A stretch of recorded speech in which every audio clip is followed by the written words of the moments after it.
greatest sports debate show on the internet. I will take my victory lap now because who was the one that was saying the Buffalo Bills window is closed? Oh yeah, that's right. It was Championship rings.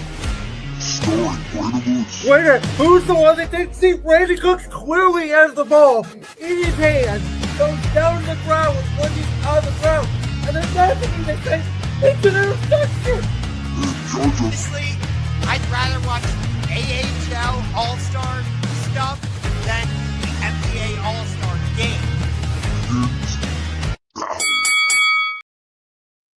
And tonight on Championship Rings, we have a special guest. So not only do we have Brandon Lewis, the host of Brandon's World, Ungar to the Max, the host of the Sports Room Talk Show, as always.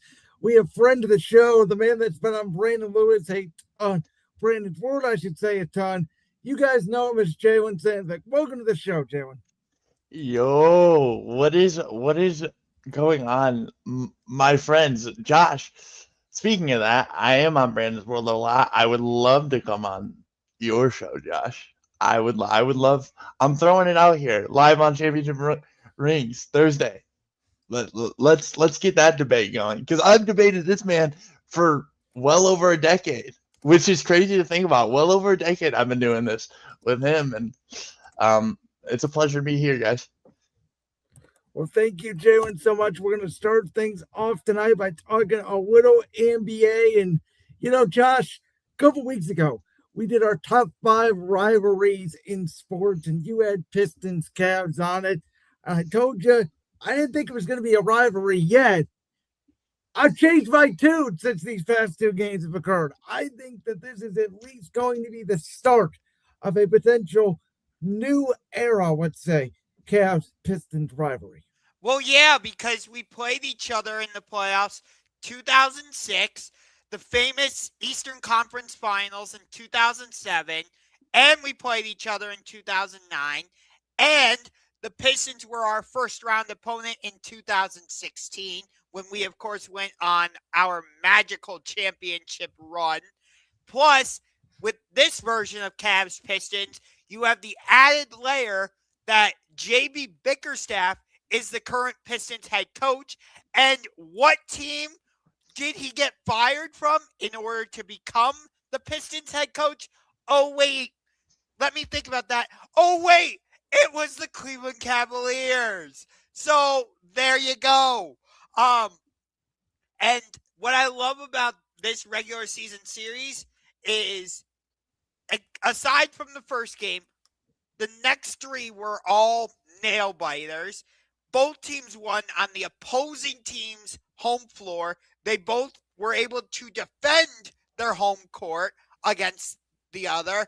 So it feels like all the ingredients are there. Isaiah Stewart, of course, made his return from his suspension on Tuesday in Cleveland. You know, I was at that game. I booed him when he came in. I, of course, also booed Cade Cunningham because he can be a bit of a diva. But yeah, Cavs Pistons, the rivalry is back. You know, I don't know about you guys. And Josh, I think I've told you this before. Jaylen, I might have told you this. My general rule is I try not to pick opponents because it's sort of a be careful what you wish for type of scenario. But if I'm the Cavs, personally, I want to stay as the 4 seed because I want the Pistons in the second round. This is where me and you disagree, Josh. I don't even think it'd be close. I think the Cavs would win it in 5 games. Oh, I'm right there I'm with you, Brandon. I'm right there. I didn't mean to cut you off. I'm right there with you. I think it might even be a sweep because let's think about this. Let's who can guard James Harden for that extensive amount of time on that team. Yes, you have guys like Cade, and they are young and they are hungry. But if Darius Garland was still the point guard, I would say we'd go to 7. But with the addition of the man that is my profile picture, they call him Uno now. Is that what they call him? I believe so, yeah.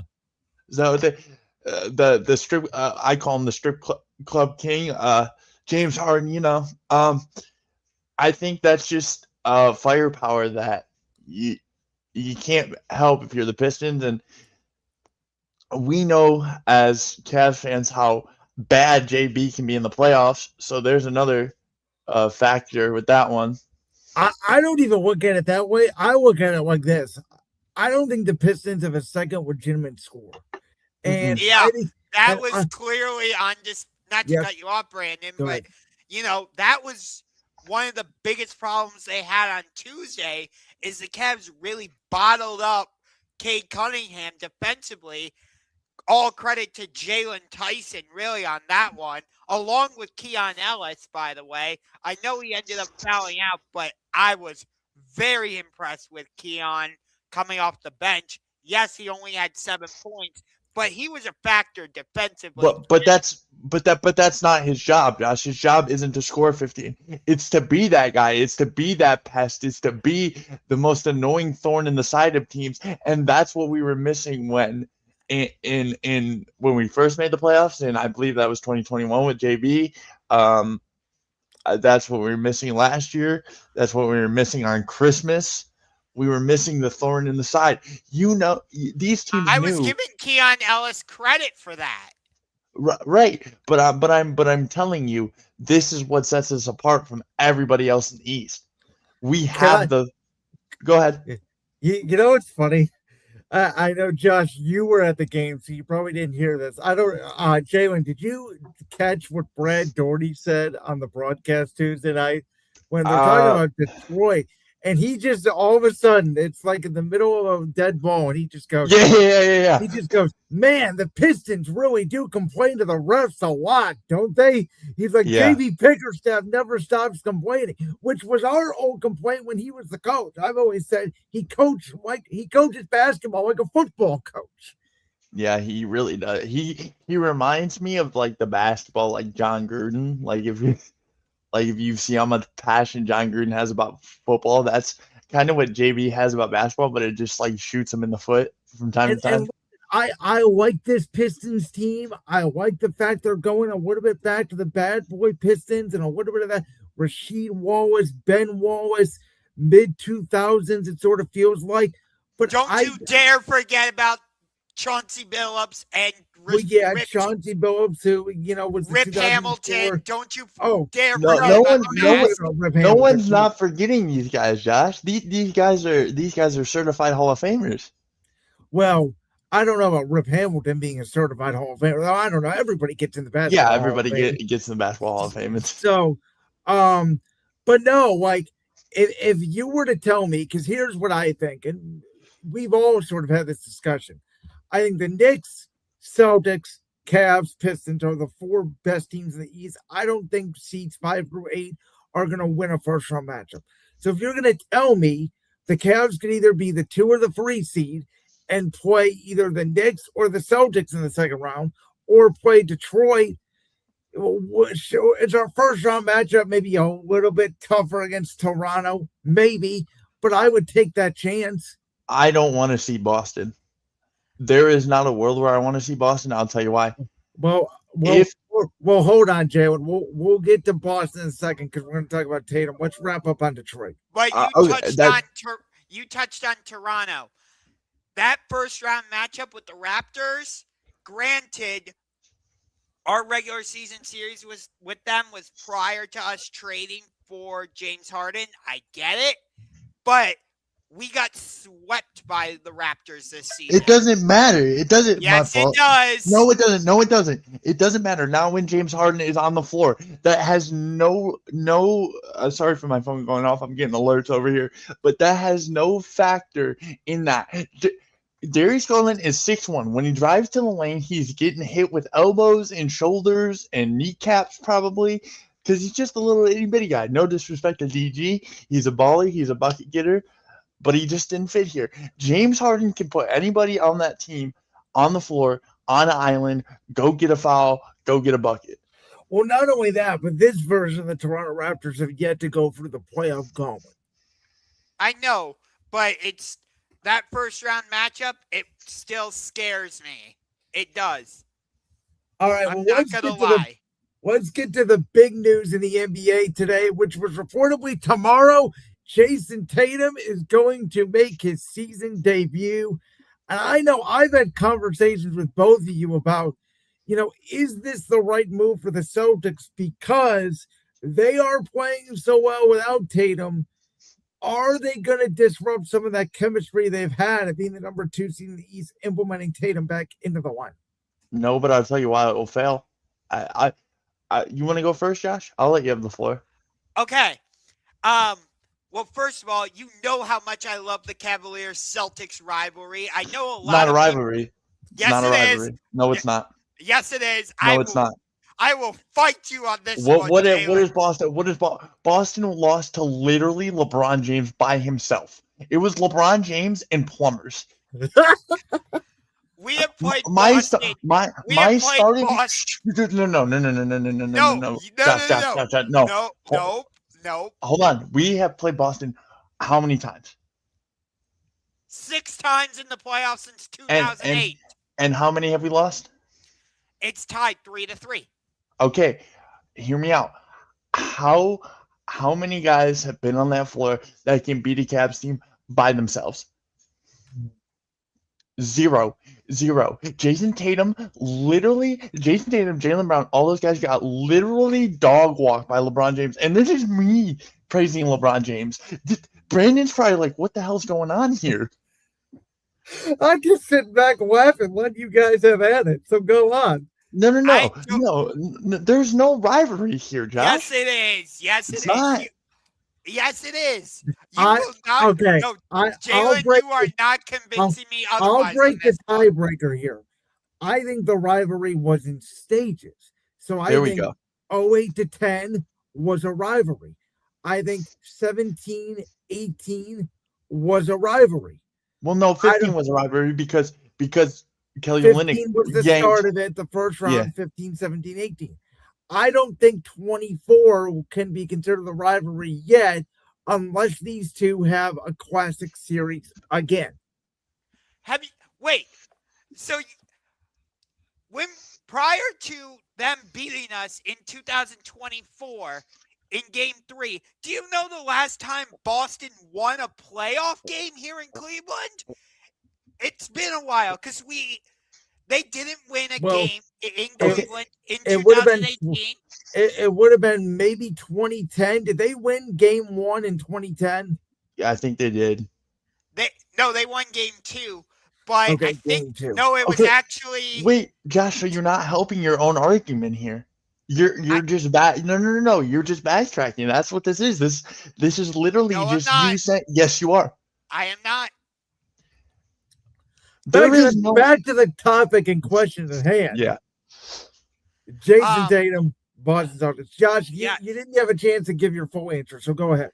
Well, it definitely makes me excited about Sunday. Hopefully, Donovan Mitchell will be back for round 3, even though Boston has already won the regular season series. I don't care, because it's still a rivalry. I will fight you all day on that one, Jalen. But anyway, you got my phone number.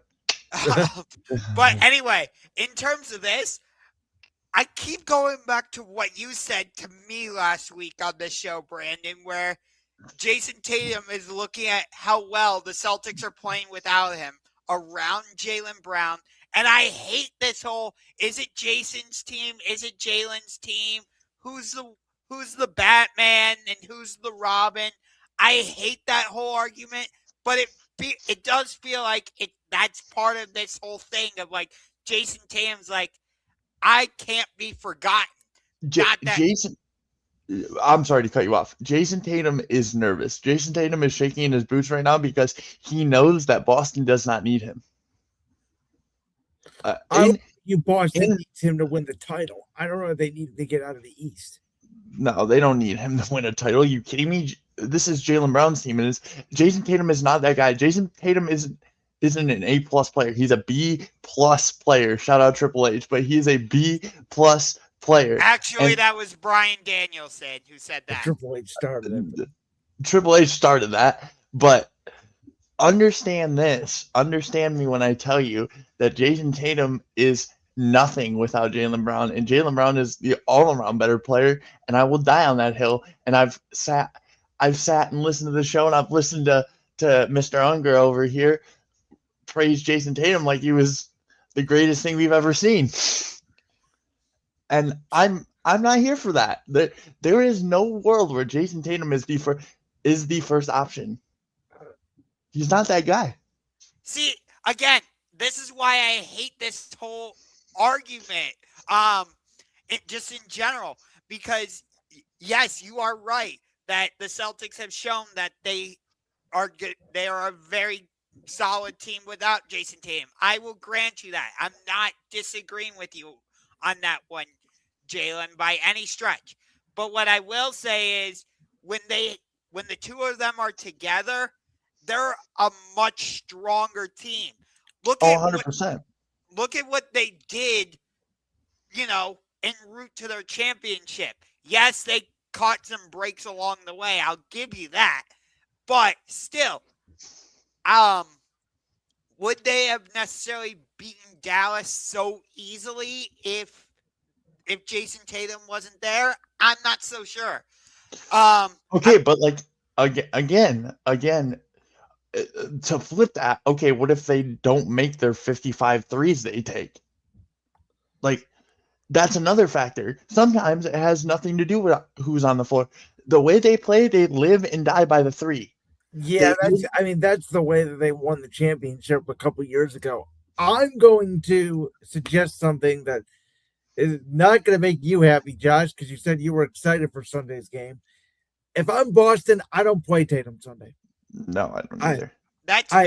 You know what? That's 100% fair. It is. I say, you know what? You come back on Friday, you take a couple days off, because here's the worry. And, we have talked about this when it comes to should the NBA modify, how many threes people take or modify the three-point line, is that the science is telling you that it is a lot harder in today's NBA to continue to race up and down the court, play defense at a high level. You look at all the young guys that have gone out, Tyrese Halliburton, Jayson Tatum, with these Achilles injuries, because their bodies are running up and down the court. They're running, 3 to 3 every possession so fast that I think you got to be really careful here. I mean, Kevin Durant, I know it's less time, obviously, than what Tatum went through, but Durant came back early from his Achilles injury and ended up rushing it. I'm sorry. Then Durant ruptured that Achilles in, I believe it was June of 2019. I don't think he came back till November of 2020, if my math is correct. Yes, because he did that in either, I want to say it was either game 1 or game 2 against the Raptors. It was game 5 that he officially ruptured it. He came back in game 5, had the awesome first quarter, and then down he went. That is my concern with Tatum, is, as we just talked about a little bit, is he rushing back? Because he does know, and Josh, you can say you don't like the argument or not, but this is the fact. The longer the Celtics would go in the playoffs without Jayson Tatum, the louder that conversation will become. And we've already seen the Celtics move off of Kristaps Porzingis, Alfred Simons, Al Horford, Drew Holiday to shed some cap. There have been conversations, we've talked about it over the last year and a half, of would the Celtics move off of one of Tatum or Brown to save money? That was the conversation before Tatum's Achilles injury even happened. Let me ask you guys this. Maybe this isn't Boston saying he wants to play. I think this is all orchestrated by Tatum, and he's definitely not ready, and he's probably going to step on the court and he's going to pop his Achilles again. Why? Because to circle back, it's because he's scared. So what I'm asking you is, do you agree with me? Do you think that this is all Jayson Tatum wanting to come back? Maybe just a little early, because I've seen him in practice. I do. I think that if you were to tell me in April or May he's coming back, I think that would be more of a Celtic decision. I think the fact he's coming back now, it seemingly came out of nowhere at the All-Star break because a foregone conclusion was that he was going to be out the rest of the year, and then all of a sudden it's reported, oh, he's coming back Friday. Seems a little weird to me. This reminds me of the analogy here of like Baker Mayfield. When Baker Mayfield hurt his shoulder and then he put the harness on and ended up playing anyways. I don't think it's to that degree. It's not, but it's going to hurt him more than it's going to help them.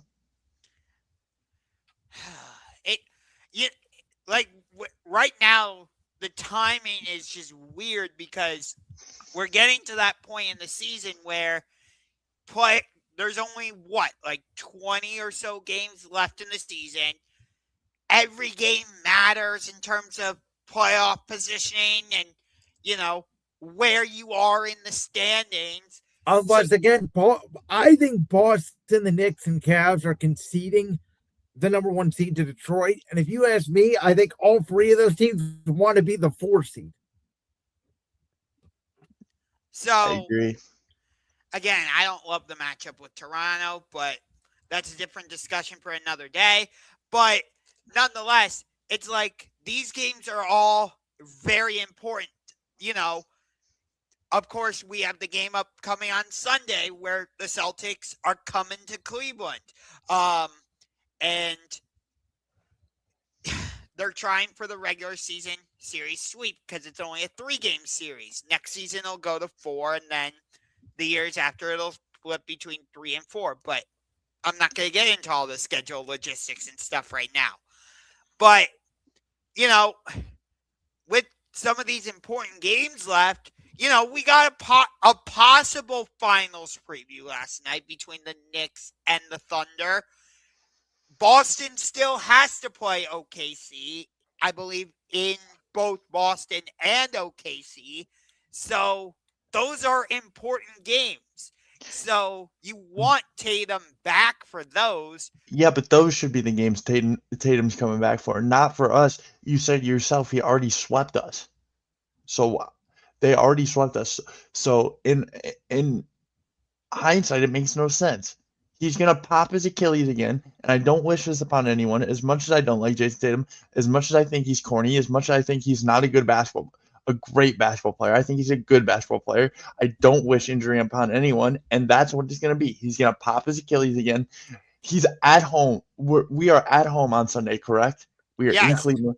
That is an elevated floor that we've seen hurt people time and time again. Jayson Tatum is not explosive right now. By the way, real quick, does somebody know why our fours? I thought all NBA fours were the same. The monsters. The monsters is why we're elevated.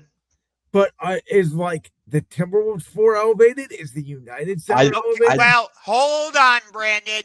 The Minnesota Wild and the Minnesota Timberwolves do not share an arena. The Minnesota Wild have their own arena over in St. Paul. Okay, well, that's what I'm asking. Like, I know the Bulls and Blackhawks share an arena. Is the United Center not elevated? The Wizards and Capitals share an arena. You saw it yourself. Yeah. Is that 4 elevated? That's my question. Yeah, I don't know. I think it is. Is it because of the ice? Like, this is a serious question. That's what they say. They say it's because it's right by the out of bounds line. So I think that's where because the ice. I never heard of this bigger. though until this year because some team complained about it. Yeah, because who was it that tweaked their ankle? Was Luka. Was it somebody in OKC? Yeah. No, it was Luka. No, it was Luka. Yeah, you're right.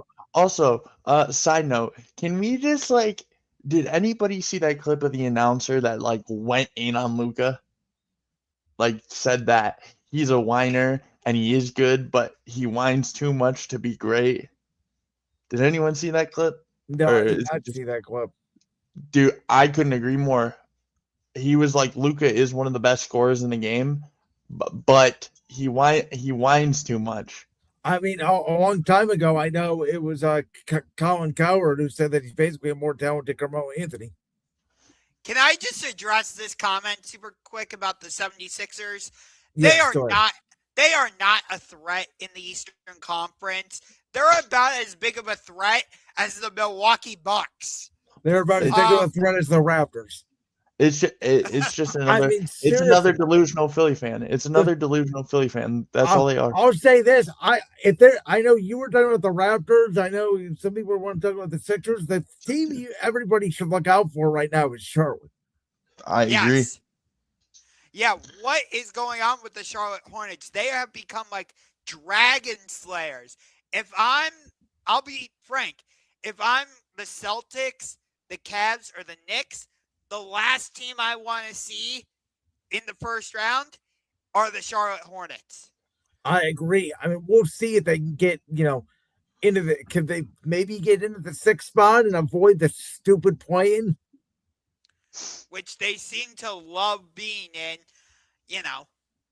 So, yeah. All right. Well, speaking of being in North Carolina, Josh, your favorite rivalry, maybe in all of sports. I know it's number 2, right behind the Ravens and Steelers, going down again on Saturday night between Duke and North Carolina. Yeah, the first one was an absolute classic. Holy crap. A buzzer beater for the win. And now Duke is ranked number 1. I believe Caleb Wilson is out of this game with an injury for North Carolina, which is a big loss for them if, in fact, he is unavailable.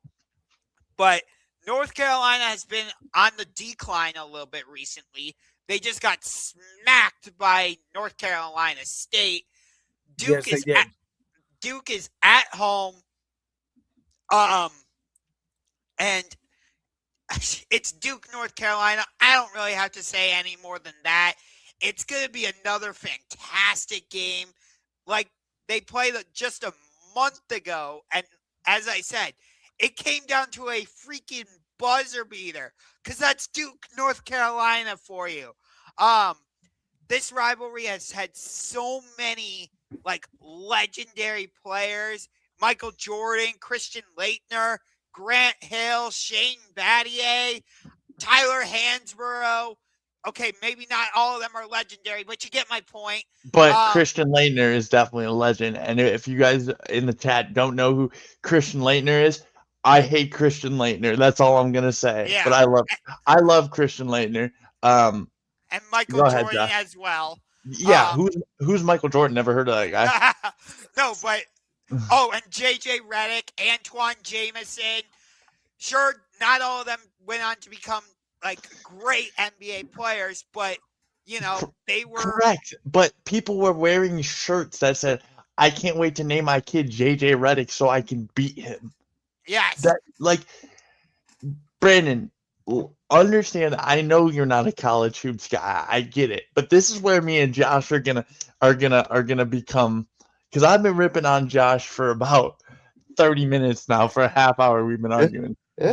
This is where I don't know all the players in college, right? But I know what it means if you go to Duke. I know what it means if you go to North Carolina. I've always been a Carolina guy.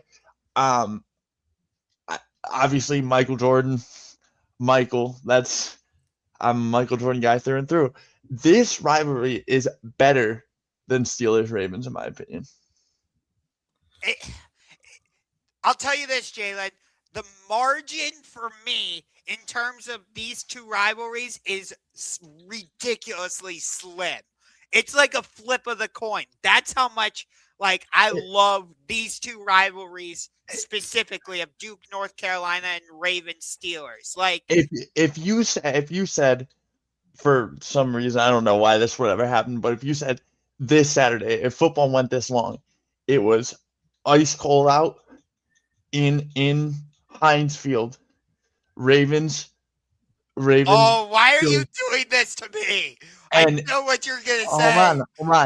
Hold on. But at that kickoff's at 7:30. But Duke and Carolina Saturday, I'm having split screens. Same. But I think I'm giving it to Duke and just because I love basketball so much more. But that's it. There's there's gonna be passion. There's gonna be fists. There's gonna be tears. There's gonna be shady calls. There's gonna be questionable things, and it's gonna be glorious. And Yeah. it's better than Eagles Cowboys. Sorry, Brandon. Oh, No, 100%. No, 100%. The Eagles Cowboys rivalry has been dead for 3 years now. Yeah, that's because you guys dog walk them. Thank you. I appreciate that every year. So the way I look at rivalries, I always look at it as eras. I don't care about history. I really don't. I don't care about what happened in the rivalry 5 years ago, 10 years ago. It may be a rivalry because you're divisional or you don't like each other in the past or whatever, but both teams have to hold up their end of the bargain for it to be a real rivalry. And rivalries can ebb and flow, in my opinion. Even Ravens Steelers, I feel like has lost its luster because Pittsburgh hasn't had a quarterback the last 5 years. But here's the thing. That's a good point. Fair point. Both teams have to hold up their side of the bargain unless you are from that city. If you are say a Browns fan, because the Steelers kicked the shit out of us for years. Can I swear on this show? Yeah, go ahead. The Steelers kicked the shit out of us for years. So, but I still, as a matter of fact, I'm sitting right next to a Pittsburgh Steelers fan right now. I still despise you guys, and that's just how it is. Just because I'm from there. If you're from there, the rivalry never goes away. The thing with That's a good point. With if you're from if you lived in Philly, you would probably hate the Cowboys 10 times much more than you do now. It's a good point, which is why I do think, to your guys' point, Duke and North Carolina always have good games because it's basically the same city. Yeah. Oh yeah. When I'll tell you this, I was down in North Carolina during the pandemic because my dad and I went to a Charlotte Hornets game because we're trying to see a game at every NBA team's arena. We stuck ourselves right in the middle of the rivalry because I went to tour UNC and then we went over to Duke and saw their campus. One of the items at the very top of my bucket list is to go to a Duke North Carolina game, whether it's at Cameron Indoor or at the Dean Dome. I'm not a Duke fan, nor am I a North Carolina fan. I don't care. For me, that adds even more magic and mystique to the rivalry. That's how I feel about Georgia-Bama. Exactly. Or See, the I feel Iron like Bowl. since Nick Saban's been gone, I feel like Georgia-Bama has completely lost everything. Right, but people say that about there are people saying, "Oh, well, now Michigan, Ohio State doesn't matter because the playoffs are 12 teams or whatever." Which I agree with. It only matters to you guys in Ohio. It doesn't matter to the rest of the college football landscape. Yes, it does. But yes, it does. Yes, it does. Yes, it does. It doesn't matter as much. Yes, it does. Yes, it does. How? That is the biggest game of the year. That is the biggest game of the year. That game is bigger than the national championship. And now it's not. That game is bigger than that. Ohio State lost to Michigan and then won the national championship. So how does it matter? Of course it matters. Not because we lost Michigan. It's because they're Michigan. Again, you're using a we. It matters to you. It matters. It matters to the rest of the college football landscape as a whole. It matters to Michigan State. It matters to Michigan State. No, it doesn't. Michigan State doesn't give a rip. Yes, they hate Michigan. State's trying to figure out how to rebuild their program. No, Brandon, I never fight with you. But I'm going to die on this hill with Josh. It matters more than any other rivalry in college football. Except maybe it's my top rivalry in college football because of the fan bases. It was my top rivalry in sports because of the fan bases. But I'm just saying, in the grand scheme of things, in the grand scheme of things of college football in general, it doesn't mean as much as it used to, and that's an undeniable fact. No, it's not. Because in the old era when it was 4 teams, if Ohio State lost to Michigan, they would be completely out of the playoff. Now they lost to Michigan, and all they do is drop from the 4 to the 8 seed. So okay, but that's not about that. It's not about that.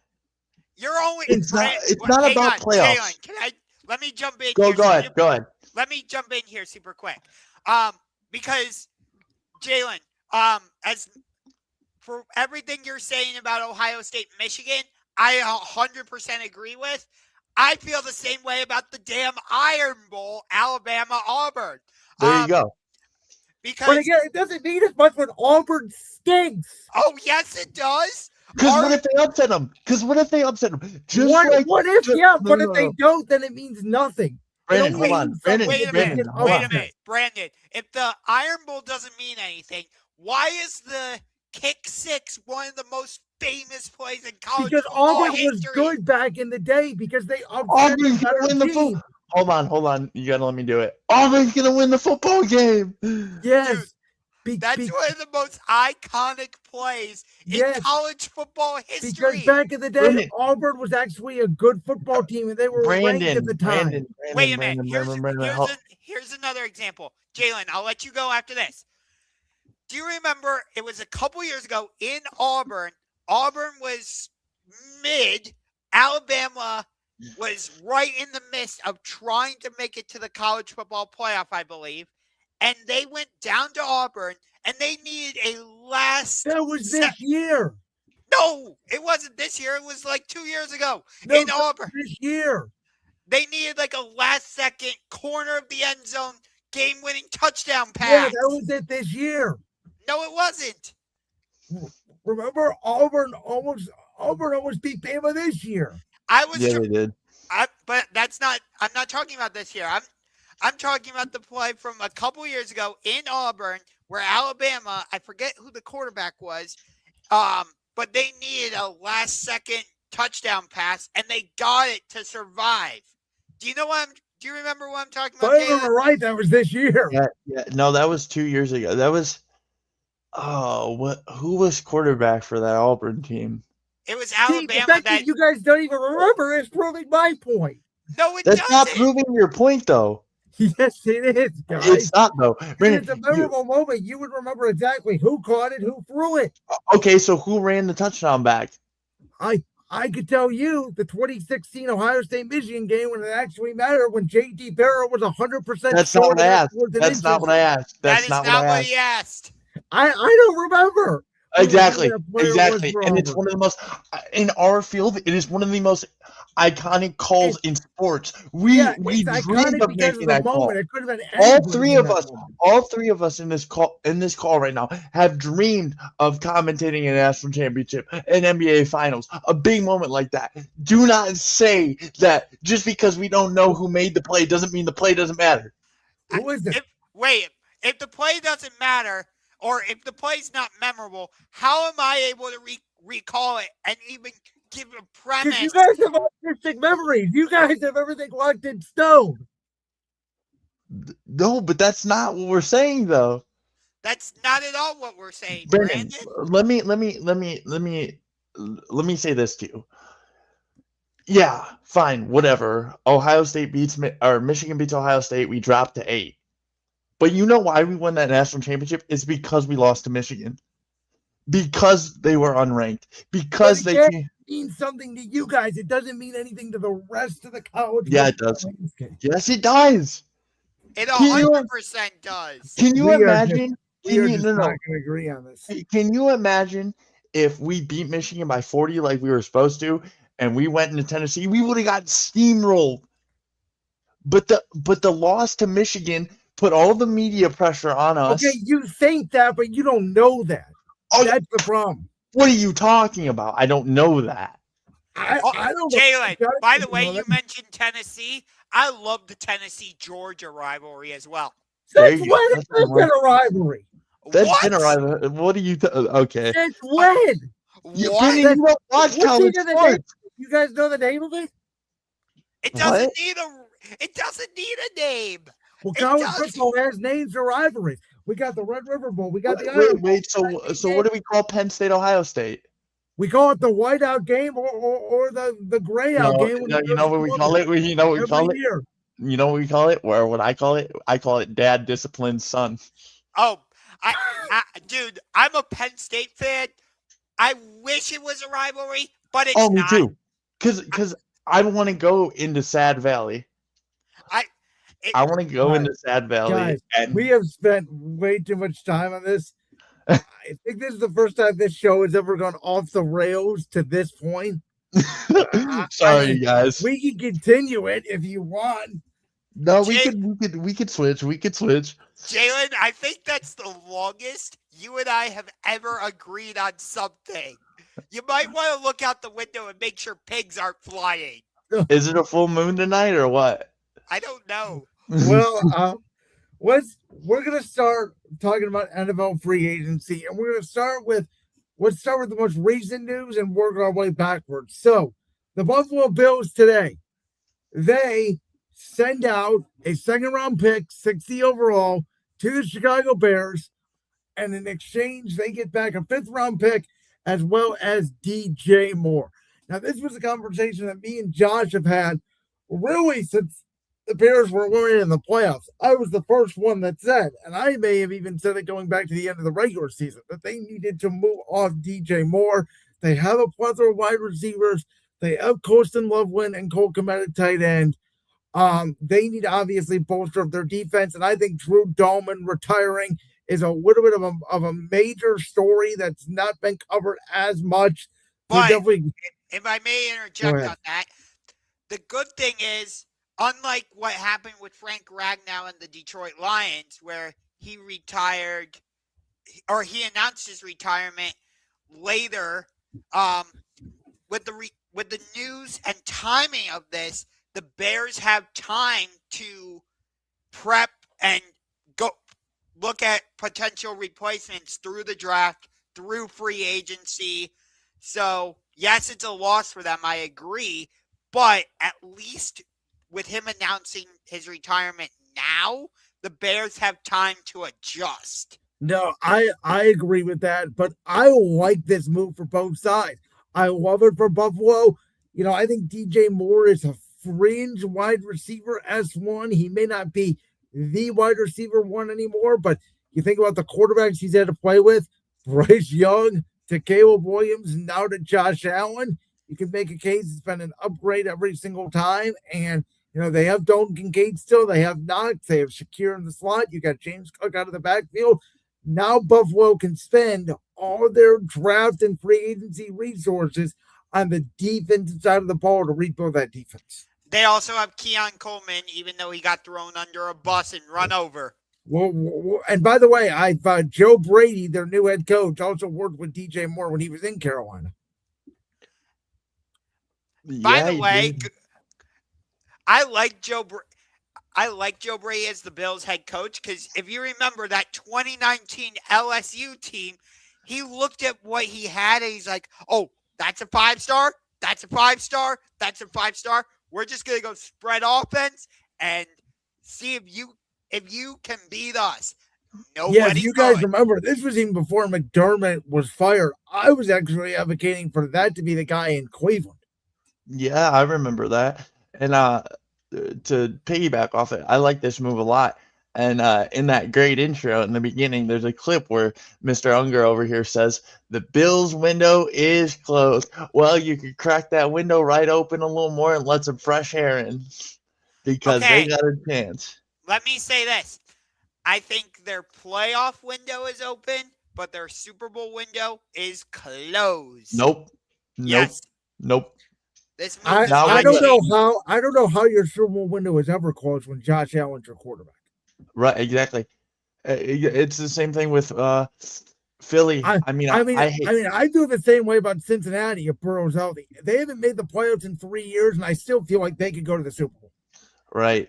That Super Bowl run was one of the worst things to happen to the Bengals. It gave them a false sense of confidence. Yeah, but it's not false sense because Joe Burrow can be that good when he's healthy. I would argue it's not false sense. It's that now I get it. There was a year that Burrow played all 17 games. They didn't make the playoffs because they had literally the worst defense of all time. But the last 2 years, like even last year, right? Burrow got hurt. The offense was not the problem. Joe Flacco still put up 37, 38 points, and they lost to the Bears, which is why a lot of people think the Bears may actually come back down to reality this year because they had so many unbelievable comebacks last year. I don't know. I mean, coming from that Dan Campbell tree, I mean, you can never count out. He's got that break the kneecap, bite the kneecap off mentality, is Ben Johnson does. So I don't think I can ever count him out. As much as they're a rivalry, and like that's not a rivalry for me. Like Bears Lions, not I mean, a the crazy rivalry thing at is, all. Jalen, you guys beat them week 18, and they played all their guys Yeah, we did. in Chicago. We're coming next year. Don't worry. We're I will say this. I know we're trying to do this chronologically, but do you remember in 2021, the Super Bowl 56 was played at SoFi Stadium, Yep. and the Rams ended up beating the Bengals. And Yep. why did the Rams win the Super Bowl that season? It's because Matthew Stafford, yes, he's part of where I'm going with this. So don't you worry, Jalen. But the Rams forwent all of their first round picks. They put all their poker chips in the middle. They traded for Matthew Stafford. They traded for Von Miller. They went out and signed OBJ late in the season.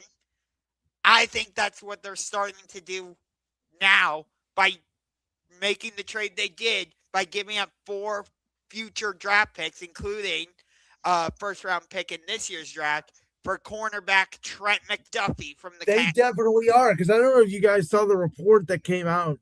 I'm sorry, I can't remember who Trent said it. McDuffie. There we go. But the report was that when Stafford hangs it up in L.A., McVay will also hang it up in L.A. I think you got maybe 2 years left. See, I think you got one.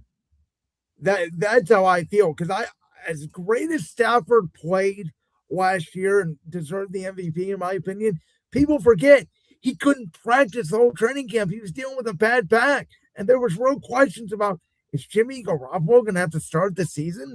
Can I go off the rails? I know everything's been off the rail this show, but do you know how good it feels to hear Stafford get the national praise when I grew up a Detroit Lions fan and nobody knew how good he was because we were so bad, unless you were like you two handsome gentlemen on the screen here who knew football. Like the mainstream media didn't understand how good. You know this. I never gave Stafford his credit till he went to LA, because I always looked at it like he had Calvin Johnson. They did make the playoffs 3 times. I thought Jim Harbaugh was a very good underrated head coach in Detroit, personally. I agree. And they, I'll never forget the 2014 game in Dallas when Des Bryant took his helmet off and they didn't call a flag on him. Brandon, you want to talk about tears? You want to talk about angry, maybe 9-year-old Jalen? Oh. I still remember that 2013 Week 8 regular season game where the whole offensive line thought Stafford was going to clock it, and he jumps over the top for what ended up being the game-winning touchdown. So, Jalen, this is a question that I think I might have asked you before, but I don't remember it. Maybe it was Josh that asked the question too. Mm-hmm. You're a Lions fan, obviously. Yep. Let's say everything stays the same. Dan Campbell becomes the head coach. They get Amon-Ra St. Brown, they get Jahmyr Gibbs, they have all of his team. But if you kept the quarterbacks the same, so if Goff stayed in LA and Stafford stayed in Detroit, do you think you would have a Super Bowl? Oh, we'd have 2. See, and that's where I think if you're a Lions fan, you're sitting back there saying, as much as you guys love Jared Goff, I have a question for you. Is this Goff's last year in Detroit? Because I sort of feel like it. Close. If you don't win Close. Because if he has a stretch where he did the last 4 weeks of the season where we really needed him to lock in and be Jared mother effing Goff, all right, like I've been screaming from the hilltops for 1.5 years to anyone that would listen, and he's not doing that, absolutely not. Now, the loss of Montgomery is going to impact the offense. Don't make me emotional on a Thursday. See, I want to circle back to the Rams because Okay, I really like this move for for the Rams because Oh yeah. you watch their defense. One of the biggest problems, and I think this is part of the reason why they lost the last 2 games against Seattle, is because they can't stop the deep pass. When Seattle went to JSN or Rashid Shaheed, you know, No, I mean, I'm sorry. They couldn't even stop Carolina. Carolina had a real shot to win that wild card game. they did. And I think Trent McDuffie is going to be a big upgrade for them defensively. Well, the thing is, though, he's also a slot corner. He hasn't played a lot outside. Maybe they will move him outside, but he's a smaller corner. And in the NFC, we already mentioned Carolina's got 2 big receivers. We'll see, obviously, what's going on with the A.J. Brown situation in Philadelphia. We'll see if George Pickens is still in Dallas. I think the Giants are going to be a really good potential playoff team. Obviously, Malik Neighbors. So you're going to have to deal with a lot of these star caliber receivers. Amon-Ra St. Brown, maybe even Justin Jefferson. JSN. JSN. There are a lot of good receivers in the NFC. I feel there's the most receiving talent right now, I think, is in the NFC. No, I agree with you. And you are correct that a lot of the star receivers in the NFC are bigger, but maybe that's a bit of an advantage for Trent McDuffie because he's a bit smaller. He can get into these guys. Not saying he's going to become like a constant, DPI type of guy, but he can bother these bigger wide receivers. Well, that's what the Rams need. And I'm going to tell you right now, if he's that, then they're going to be a really good team again because all you need is one. It's nice to have 2. We have 2 in Philadelphia, Cooper DeJean, Quinyon Mitchell, but you don't necessarily need 2 great corners, but you do need 1. Plus, they have Jared Verse along that defensive line, which we've seen. And the other thing is, they give up another first-round pick. They still have Atlanta's pick, but they have Braden Fisk. They have Jared Verse. Some of these young guys on defense, they are going to have to start paying. So I feel like they are putting all their chips in the middle of the table, and I think they feel legitimately right. They have a shot to win the Super Bowl, and they're not caring about tomorrow, and nor should they care about tomorrow. I fully agree. Like I said, it feels very similar to what they did in 2021 when they had the Super Bowl in their home stadium and they went on to win it. It feels very coincidental, if you will. I will say this quickly, Jalen, about your Lions. I believe I texted you this. I think the most underrated move of the entire offseason so far was Drew Pensy. I like him a lot. You told me this. I like him a lot. I think he's a really smart guy. I think he got a lot out of Jacoby freaking Brissett last year, which, believe me, I don't know how or why. I watched a lot of Cardinals games last year, and the offense was not the problem. Their defense couldn't stop a nosebleed. And, you had Michael Wilson there. You had Marvin Harrison when he was right. Obviously, what Trey McBride did, I could see him using Laporta in a very similar way. He's got better running backs. Obviously, James Conner went down in Arizona, so now he's going to have Jahmyr Gibbs. I think the offensive line, taking a little bit of a step back, I think that's going to be a focus for you guys in the draft is what I personally see. And, we'll see if Calvin Shepard can get some of those corners. I think the corner's another position where the Lions need to go after. But overall, I think the Lions are in good shape. I think the schedule is pretty doable, and I can very well see a 4th to 1st finish. I hope so. So let me take this from the Texans' perspective, because it is interesting. They trade for David Montgomery, whereas you have Joe Mixon. We'll see if he is healthy. From what I understand, they're cutting Mixon. He's not going to be on the team next year. Okay, so never mind then. But Woody Marks is there.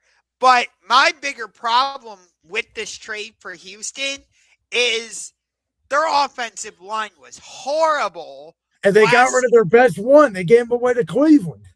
Yeah. So I don't get this from Houston's perspective at all. As you said, the Texans traded their best offensive lineman to the Cleveland Browns. And where are the Cleveland Browns? Punt. Well, here's the thing. Did you guys know Houston was top 10 last year in rushing attempts, but they had the least amount of yards per carry in the entire National Football League? So what they're telling you is they don't think it's all an offensive line issue. And I think Marks is okay, but he's not an explosive back. I think that they think that their offense is going to be very similar to what they had with Joe Mixon 2 years ago. And, maybe Montgomery, because of the Jahmyr Gibbs situation, hasn't taken a lot of wear and tear. I do think he does fit the scheme because it's a very similar scheme to what Ben Johnson ran in Detroit. So I actually like this move for Houston because I think it will help them in the run game. Yeah, Not but if Brandon, they can't block, though. yeah, there you go. Well, here's the thing, guys. I mean, we're saying this. You still have a month to go. I mean, you could take free agency in April. I mean, the offensive line's not complete yet. We don't know what they're going to do with their offensive line yet. Yeah, but we're the Cleveland Browns. Yeah, I understand you gave away an offensive lineman to the Browns. But again, I think D'Amico Ryan's a very good coach. Obviously, we've seen what that defense can do. And we'll see. I think that they will get better on the offensive line as the season goes on. I mean, that is clearly Houston's one weakness.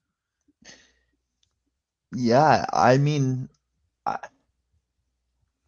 don't hate this move for any side, really. I think I'm more so.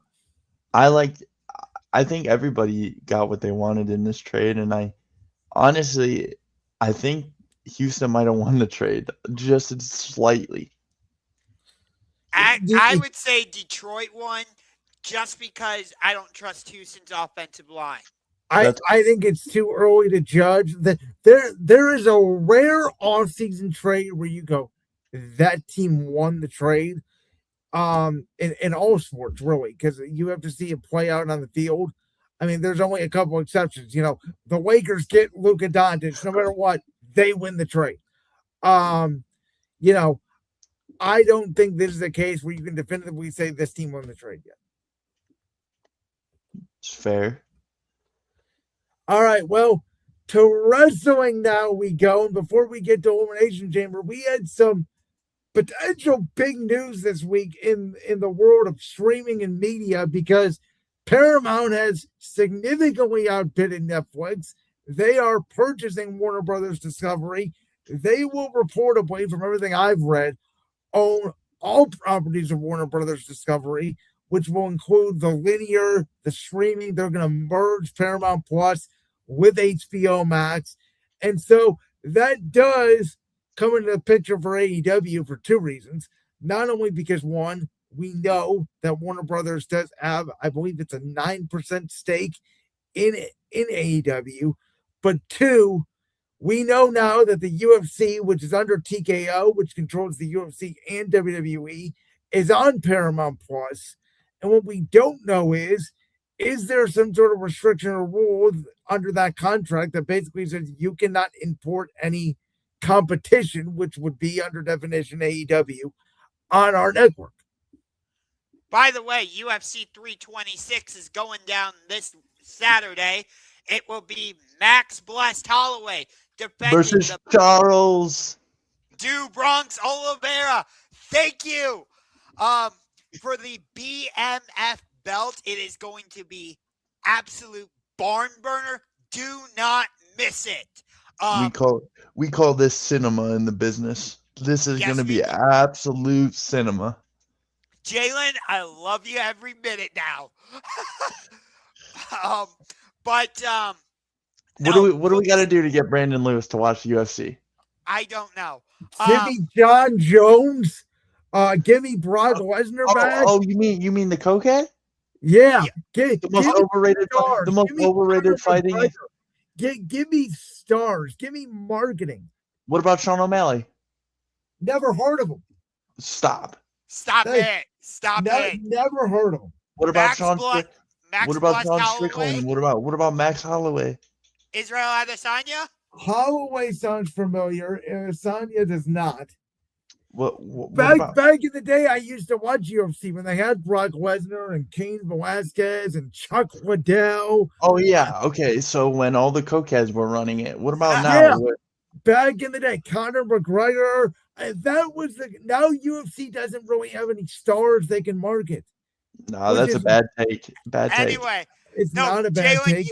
Jalen, you and I will get more into UFC 326 down the road, or we can get more into UFC stuff on a different show.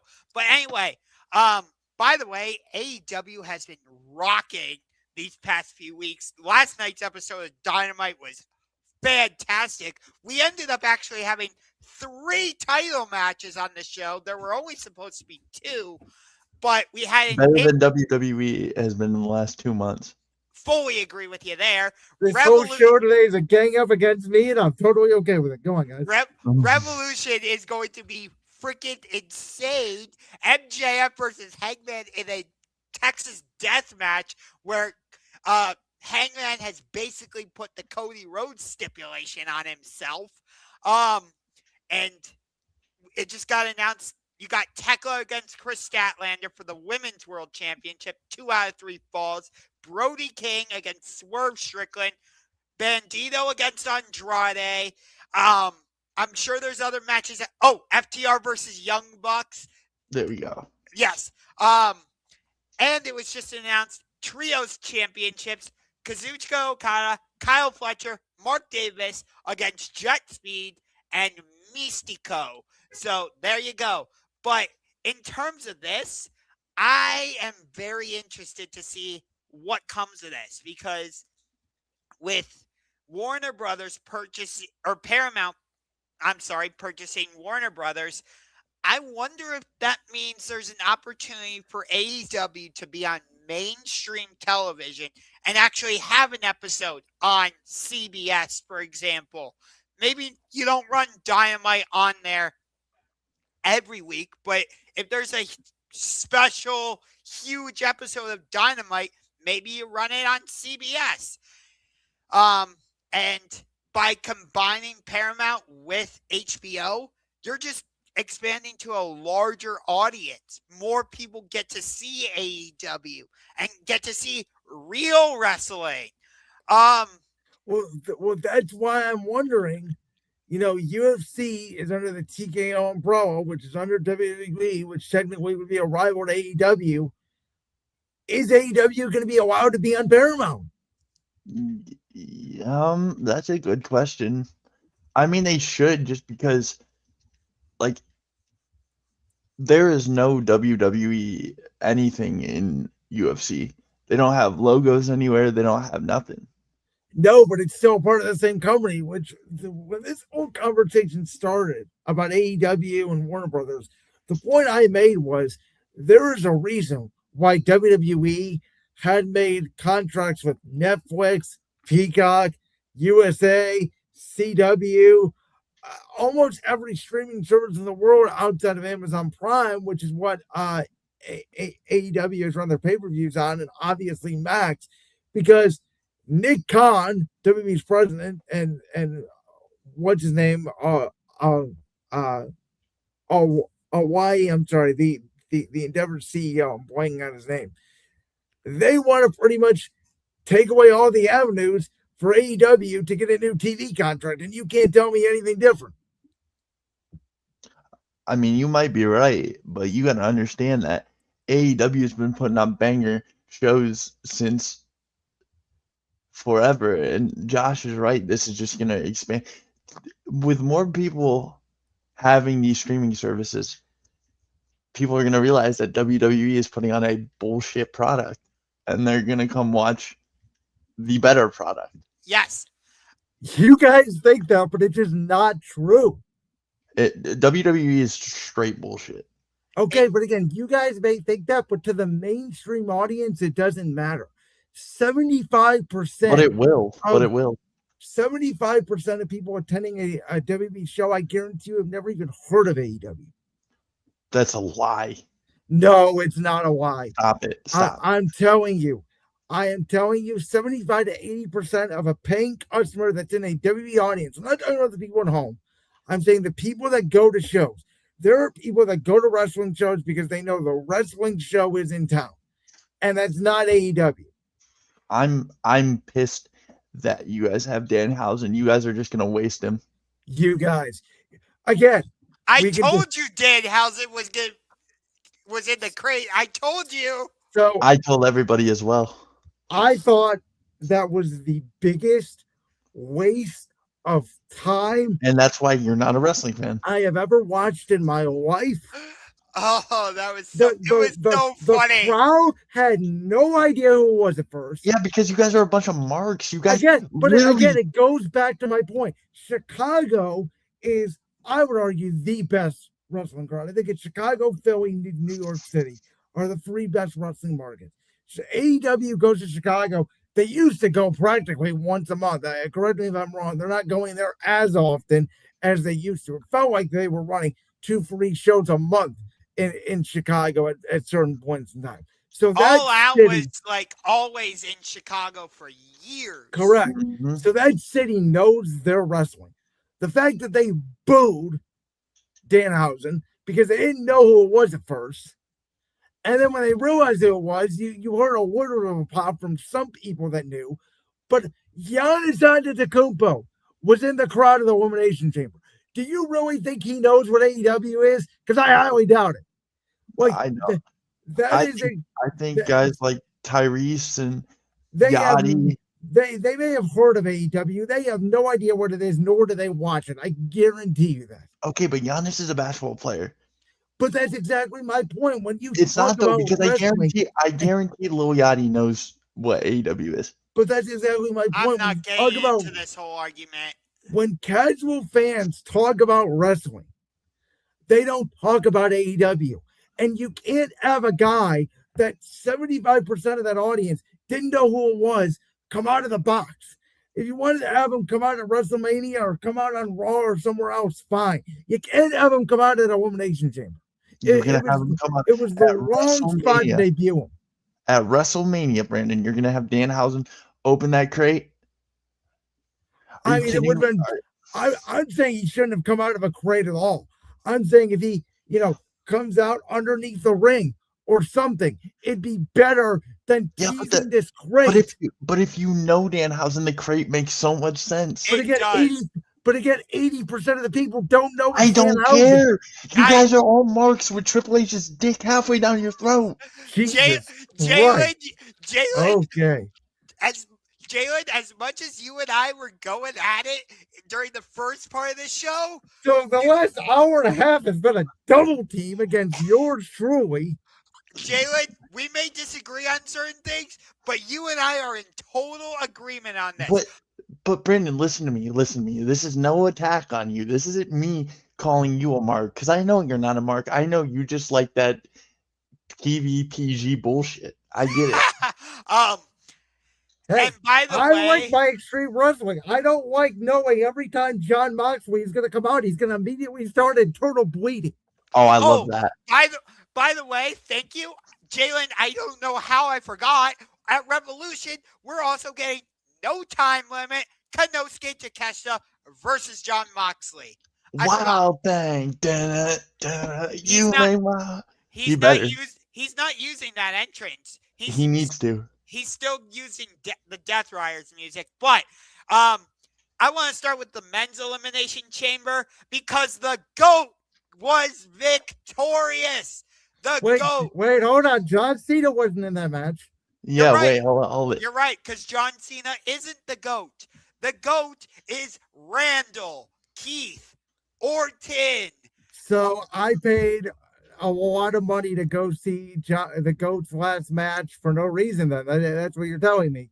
Yes, because he's not the GOAT. The GOAT is Randall Keith Orton. See, this is where I'm going to jump back on Brandon's side here. You're just wrong. You are flat out wrong. And there's nothing I could say to change your mind, Josh. I understand that. Nope. But you need to understand that this man, I called Brandon Lewis as a 20-year-old man. I'll never forget this night, by the way. I don't call Brandon. I haven't called Brandon probably since 8th grade of middle school. He hasn't called me like 10 years.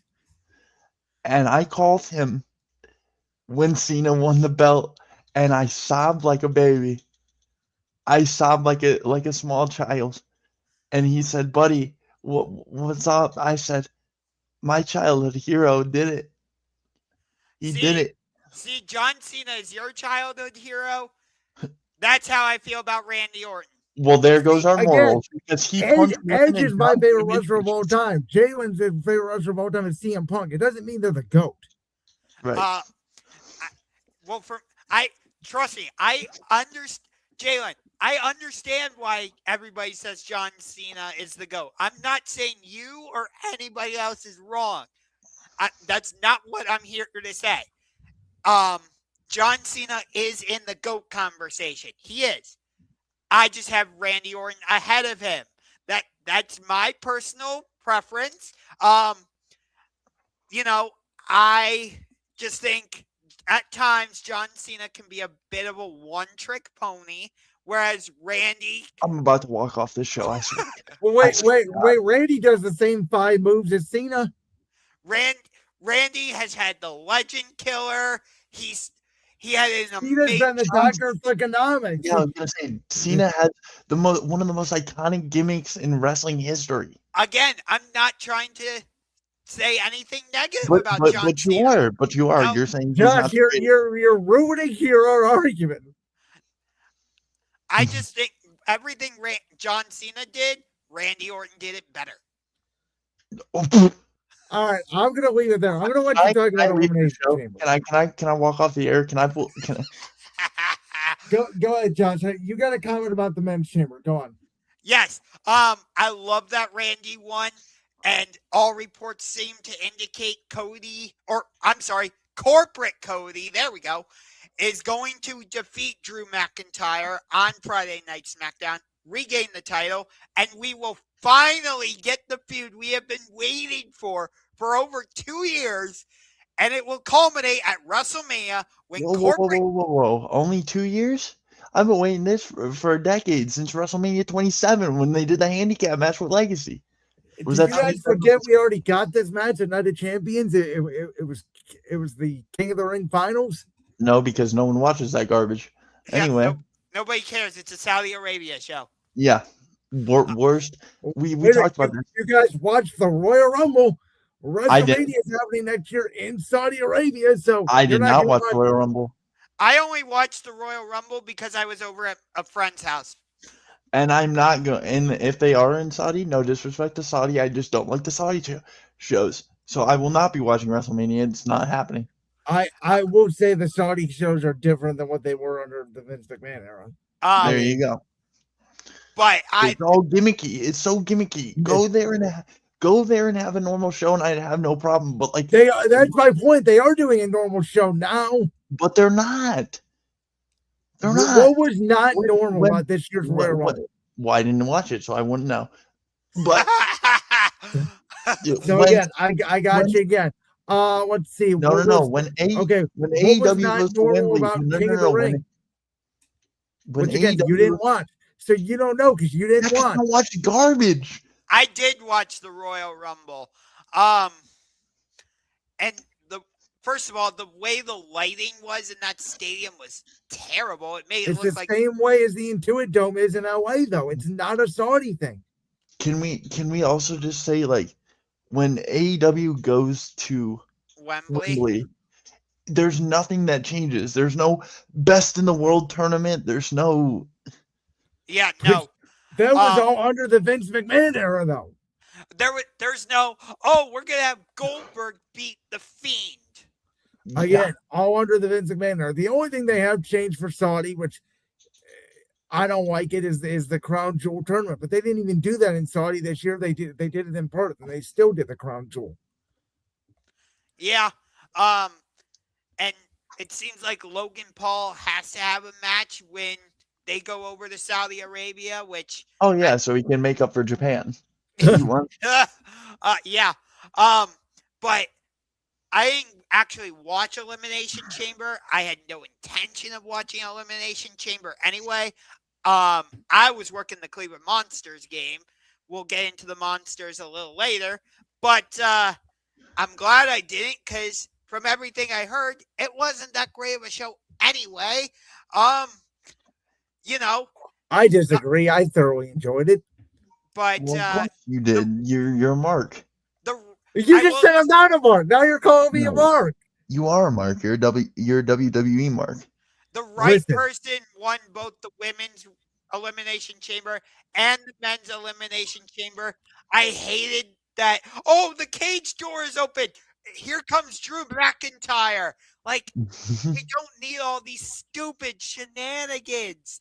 And It's called professional wrestling, not professional TV show. and It's you know, actually called World Wrestling Entertainment. All right, Yeah. So, all right, Vince there's McMahon. an All E right, in all there. right. and by Again, the way, you're calling me a mark, so I'll just live up to my name. by the way, the Logan Paul stuff was awful. Clearly, the Logan Paul stuff was meant for Braun Breaker, and then it was meant for Bronson Reed. But the way they did it, because I did go back and watch that match, even though I didn't watch it the night of, the way they did it was not good. The bump that Logan Paul took from Javon Evans. Shout out to Javon Evans, by the way. Great wrestler. The kid's gonna be a massive star. I'll tell you that. I Yeah. hate that. I hated the way they treated both Javon and Trick Williams. But Trick Williams is my bigger gripe. He's one of your rising stars. Oh, he's not rising. He's there. Whoa, Okay, fair. Whoa, He's one of your newest and seems to be biggest stars. And you treat him like that inside of the chamber? How do they treat him? Explain. I didn't think he really got a lot of offense in, and he got eliminated pretty quickly. And I was like, what? He was eliminated after Javon. He was eliminated after LA Knight. So he was down to the final four, and he got beat by the Crossroads, which is being promoted as basically the finisher where nobody kicks out of. So I actually think Trick was pretty damn strong. You don't have to get all this offense in and do the crowd reaction is what matters. And I think you guys always care about, let's have a 5-star death match. No, let's have a story. Let's tell a story. Fuck your story. No, we're telling. Brandon, here's where I agree with you. Because as much as I love AEW, I also like the story aspect, which I think AEW has been really strong at. But in this case, I would have liked it if, I know I was griping about all the shenanigans with the door being open, but it does seem like they're going in the direction of Sami Zayn versus Trick Williams at WrestleMania, which I really like that feud. I really like that match. Because I think it is going to lead to Sammy's heel turn, depending on how they tell the story. But I would have liked something from Sammy. Not necessarily him coming into the chamber and, giving a haluba kick to Trick. But, saying something or being on the outside of the cage. You know what I mean? But it makes no sense unless he's going to cost Trick Williams the match. Which I'm tying into that. I would have liked that. Unless he tries to climb the cage or something like they did with the Masked Man. How are you going to get Sammy involved? Like I said, he could have just been on the outside of the cage causing a distraction. But even if you're going to turn heel, that makes no sense for his character because his character at this point doesn't do that. It's a little bit of something different. Okay, but you can't just do something different just for the sake of doing something different. No, yeah, but you can though. You didn't let me. No, you Brandon, can't. Brandon, you didn't let me finish. You did not let me finish. If you do something different with Sammy's character, the fans are going to start questioning and be like, "Wait a minute." They're already starting to question him though. Just like what you just said, that's not his character. So if he doesn't do something that fits his character, it's going to make fans raise an eyebrow and be like, wait a minute, what's going on here? It wouldn't fit Sammy's character. And that's why I believe it would work for But that's when you do the heel turn out of nowhere because no one expects it. Then he can start doing the things that his character wouldn't do. Because bam, that's the turn. When he kicks Trick Williams in the teeth or something, when Trick's getting over, that's when you turn him heel. You don't do it at the chamber. Unless he was in the chamber match itself. That would be a different story.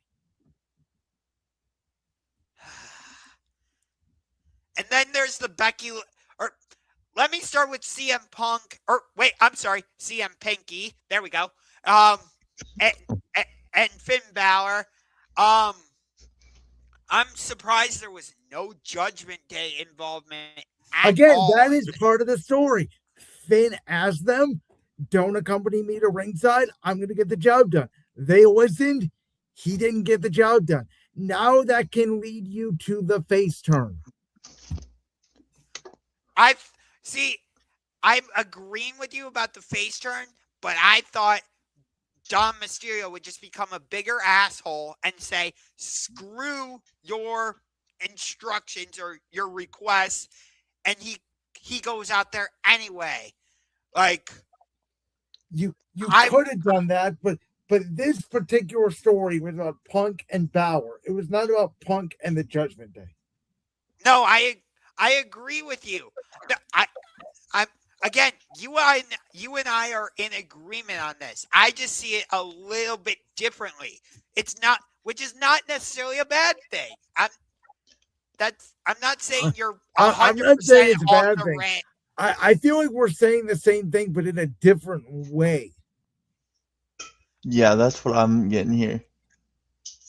It's you guys are just contradicting each other. My new philosophy is I don't question outside of the Dan Houser stuff, which I don't understand, but I get it. Some people like it.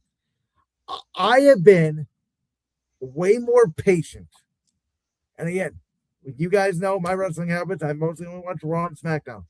I have been way more patient in just letting everything play out until I judge something. Yeah. Here's my thing. Sorry, Josh. Here's my thing, Brandon, is me and you have just talked about going to a TNA show, correct? Oh, TNA Rebellion. Coming to Cleveland, yep. I'm also looking into going to that show. I think I'm gonna go too. Never seen TNA, never been to a TNA show in my life. I've been to watch TNA back in the day, but I've glanced at it here and there, but I haven't been a full-time watcher in a while. But let me ask you this. You're going to watch TNA because it falls under the WWE brand now. I'm going to watch the Hardy Boys. I'm being honest. That's fair. But yeah, I'll be there too, actually. So I guess all three of the boys. It doesn't hurt the fact that a lot of former WWE superstars are in TNA. Your Nick Nemeth, your Hardys, Rich Swann. Here's another thing is like back in the day they had all ex-WWE guys, which is what got me into TNA. Jeff Hardy, Kurt Angle, Sting, Hulk Hogan, Ric Flair, and then you knew a lot of the TNA guys: Bobby Roode, James Storm. How did you know Bobby Roode? Glorious. I will defend Victorious. Because they had a character, and I understood. You got to expand your wrestling knowledge. You can't just watch one product. I don't just watch one product. I will sit there and watch WWE. You know this. I know knowledge about a lot of AEW guys, not everybody, but I know about MJF. I know about Hangman. MJF is a better wrestler than anybody that's on that roster right now. At the start of it, because I did watch AEW for a bit. I know about, the Young Bucks. But let me explain. Go on. MJF is the best wrestler on the planet, and no one can tell me otherwise. Dude, I keep going back to that Iron Man match between him and Bryan Danielson. Oh my God, it was amazing. I think he could be the best promo. I don't think he's the best wrestler on the planet. Oh, he is. He's better than anybody WWE has. Anybody. He would he'd outwork Seth Rollins. He could outwork Roman Reigns. He could definitely outwork my GOAT, CM Punk. Are we just talking in-ring work, or are we talking promo and the in-ring? And promo. Promo doesn't help your case, Brendan. Oh, promo helps. Jalen, if we ever got an AJ, Jalen, if we ever got a Seth Rollins MJF feud and then match, oh my God, hook it to my veins right here, right now. I'll tell you right now, it would happen in the Evil Empire because it's not happening in Tony's promotion. I will guarantee you that. There is no way Seth Rollins will ever leave WWE. I'm not saying Seth Rollins should leave WWE. I didn't say that. I just said I want to see the match. That's all. Okay, but again, if you want to see it, MJF's going to have to jump. That's what I'm telling you. Jump. He'll never jump. Why? He won't. I wish there was a way we could do. You know, Jalen, you know how like AEW does Forbidden Door with New Japan every year? Oh, that'd be so sick if we could do that with the WWE guys. Yes. But there's no benefit for WWE. Absolutely none. But there's benefit to go to Saudi Arabia 40 times a year. Well, you know what it's all about, guys. I'm not denying it. That's fair, but like... Wait a minute. Since you're bringing that up, do you realize how much money a WWE AEW Forbidden Door show would make? Wouldn't even be close. It would make over $1 billion. No, it wouldn't even be close, guys. All right, I'm walking out of the show. I'm not. No. They could not. I'm telling you right now, they could not sell out a stadium. Nope. They could probably do an arena, $20 an arena. A combined WWE AEW show. It would not make as much money as Cena's last match. I'm telling you that right now. Yes, it would. It would make more. Guys, you guys are overestimating the amount of people that actually watch AEW. Okay. The audience of AEW and WWE, the audience is so big in differential numbers, it's ridiculous. How many small people actually watch AEW on a regular basis compared to how many people watch WWE on a regular basis? It would benefit AEW greatly, by the way, because all the casuals would watch AEW. My God. We could get like MJF versus Seth Rollins. It's ignorance, Brandon. That's straight ignorance. You say it's ignorance on WWE's part, and that's fine. I wasn't the argument. It's ignorance on your part. It's not, guys. It is. Yes, it is. Yes, it is. The average person that watches AEW, at best, is about between 500 and 600,000 people a week.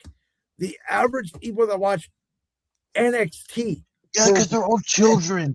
They are all children. You watch the child. You watch literally superhero. Take your vitamins, say your prayers bullshit. Then why is NXT, which is WWE's developmental brand, still beating AEW in linear television ratings? Because NXT is different than WWE, no matter if they fall in the same brand or not. Okay, but it is still under the WWE umbrella, and they're still beating AEW because most people don't even know what AEW is unless you are a hardcore professional wrestling fan. That is my point. That is what AEW appeals to, and nobody. I don't think you guys can even deny that. Oh, I can. I just did. I appeals to a certain audience. It's the same audience that appealed to ECW in 2001, which is why ECW folded, because they couldn't even get a television. That's not why ECW folded. Yeah, it was, because they couldn't get a television. No, because there's marks like you that just suck the cock of Vince McMahon in the WWE. Oh my God. You guys don't appreciate real wrestling, and you never will. Jalen, you and I might disagree on a lot of stuff, but I'm just sitting back and listening and admiring what you're saying right now, Jalen. This is maybe the most epic show we've ever done. Yes. But I will say this, Brandon. I will say this. As much as I hate corporate Cody, because I do, I am very much invested in what him and Randy Orton are going to do leading up. Wait, didn't you text me on Saturday night that Cody should be nowhere near the title picture? Well, now knowing that Drew has to go off and probably do some filming. It makes sense why they're going to have him drop the title. And the fact that we're going to actually get a feud between Corporate Cody and Mr. RKO. See, my thing is, and I told you this, Josh, I told Seaboss this when we had Seaboss on, I think the last time he was on the show. My concern is no one's going to boo Randy Orton. So are you going to turn Cody heel? Because heel Randy Orton, I'm telling you, in this day and age, will not work. Man, Randy Orton as the bad guy is so good. But again, he's so good, people will cheer him. It's like CM Punk. It's why Punk won't work as a heel. Maybe he'll work as a tweener. It won't work as a full-on heel. You need to boo me. Yeah, but there is no heels and faces in wrestling anymore. I pop for MJF like he's the biggest babyface on the planet. Yeah. Gunther is a heel. He's 100% a heel. He's the last real heel we have left. It used to be Dom, and now Dom's turning into a babyface. Though they're going to try to keep him heel. I would argue he needs to turn babyface. MJF was a heel when he first started in AEW, and then he got so popular, people started cheering him. Because, again, I made a TikTok on this the other day. Wrestling fans, and I'm included in this, we're all the biggest hypocrites on the planet. We cheer for something, or we want to boo somebody so badly, and oh my God, we all wanted Cody to finish his story. And then 2 seconds later, Cody finishes his story. We all say F Cody Rhodes. Yep. Because that's how wrestling fans are. Hey, I will admit I have fallen straight into that particular category of I wanted Cody to finish the story, and now I absolutely hate him. I agree. I honestly believe isn't that. Not the truth. That's my point. There can't be any face or heels because a guy gets a big babyface push or a big heel push, and then they win the title or they finish their story or rivalry or whatever. Then 3 months later, you have to turn them the other way because the crowd's turned on them. By the way, I told Brandon this. My all-time favorite AJ Styles feud. You'll have to forgive me. I did not see AJ in his early days with TNA and ROH and New Japan. So I'm basing this solely, off of what I've seen of him.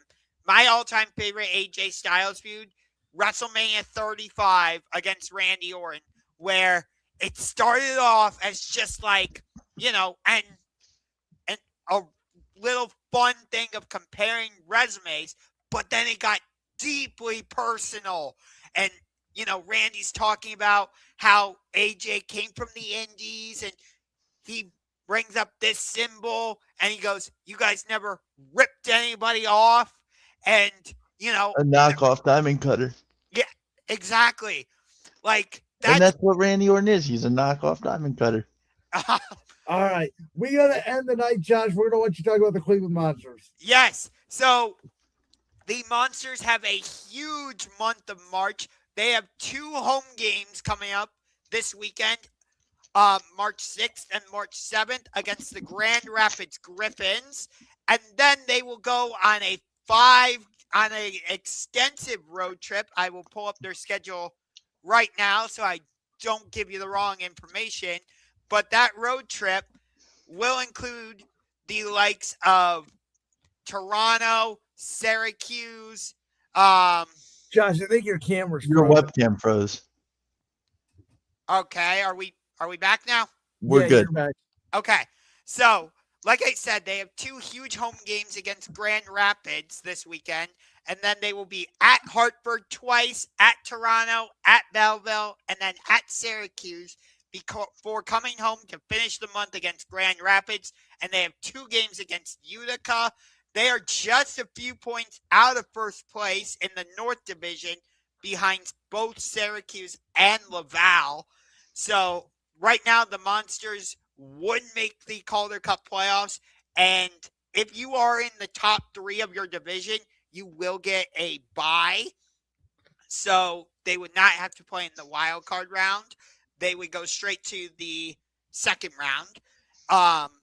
So this is a very important month for the Monsters come on out to Rocket Arena. Saturday is Pucks and Paws Day, so you can bring your dog to Rocket Arena to see some Monsters hockey, where, again, they are taking on the Grand Rapids Griffins, AHL affiliate of the Detroit Red Wings.